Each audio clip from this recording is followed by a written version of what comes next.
To mai sauraro, Asiri ya tonu bayan ana zargin Abubakar Atiku da ainihin yana ɗaya daga cikin mutanen da suka ainihin karɓi waccan kwangila ta auren jinsi a ƙasar tamu ta Najeriya.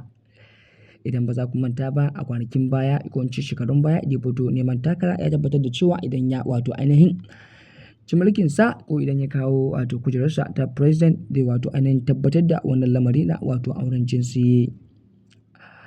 A yayin da a wancan lokacin aka ƙi karɓar wannan bawan Allah. Zuwa yanzu dai mutane sun kasa ainihin fahimtar yadda mulkin Tinubu yake tafiya a wannan ƙasar tamu ta Najeriya.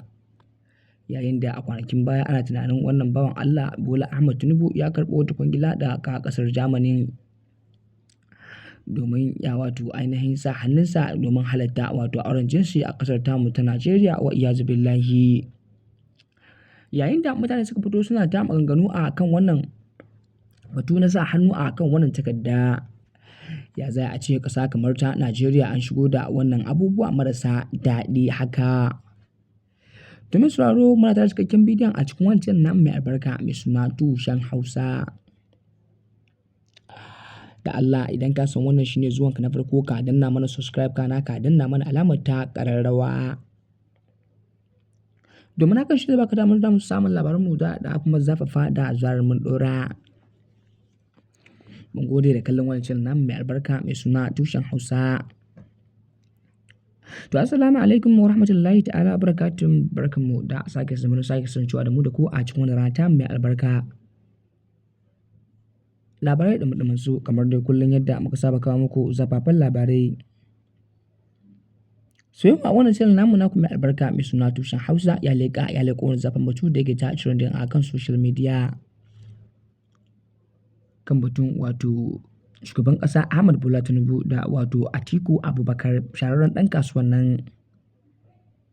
Yayin da mutane suke ta zargin cewa akwai ainihin sa hannun wannan bawan Allah shahararren ɗan kasuwa Abubakar Atiku a kan takardar nan ta ainihin tabbatar da auren jinsi a ƙasar tamu ta Najeriya. Dalilin da ya kawo wannan zargi shine a lokacin a kwanakin baya ko kuma in ce a shekarun baya wannan bawan Allah ya fito takara yayin da ake faɗawa mutane abubuwan da zai ainihin yi musu idan ya hau kujerarsa ta shugaban ƙasa. Yayin da a cikin abubuwan da ya lissafo har da wannan maganar ta auren jinsi yayin da ya ce zai halatta wannan auren jinsi a wannan ƙasar tamu ta Najeriya. A yanzu kuma halin da ake ciki shugaban ƙasa Ahmad Bola Tinubu ya ainihin rantaba hannu a kan wannan takarda ta auren jinsi da ya karɓo kwangilarta a ƙasar ta Germany a kan wasu maƙudan kuɗi.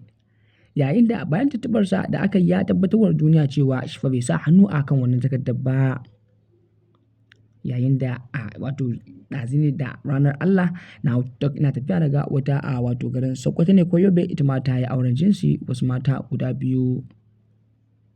To mu dai ba abin da za mu je sai dai mu ce Allah ya shiga mana gaba, Allah ya raba tsakanin nagari da ainihin mugu.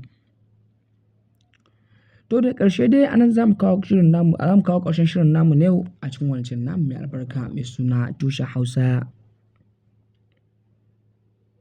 Kar ku manta da danna mana subscribe kana ku danna mana alamar ta ƙararrawa. Domin hakan shi ne ba ku damar samun zafafan labaranmu ingantattu kuma daɗaɗa da zarar mun ɗora. Mun gode da kallon wancan namu mai albarka mai suna tushen Hausa mun gode.